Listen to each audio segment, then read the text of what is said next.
لا الہ الا اللہ نحمده ونصلي على رسوله الكريم اما بعد فاعوذ باللہ من الشیطان الرجیم بسم اللہ الرحمن الرحیم۔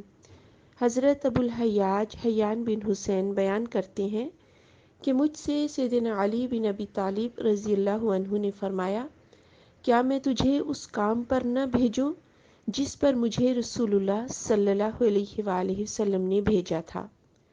کوئی تصویر دیکھو تو اسے مٹا ڈالو، اور کوئی اونچی قبر پاؤ تو اسے برابر کر دو۔ یہ صحیح مسلم کتاب الجنائز کی حدیث ہے۔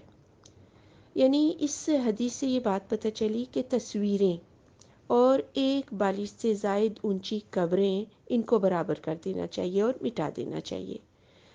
یہ چیزیں ان منکرات میں سے ہیں جنہیں ختم کرنا مسلمان حکمرانوں کی ذمہ داری ہے۔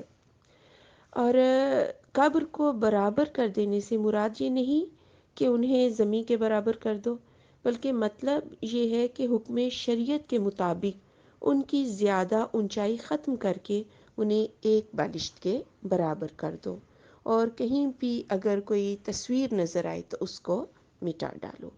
تو اللہ تعالیٰ سے دعا ہے کہ اللہ تعالیٰ ہمیں ان منکرات سے بچا لے۔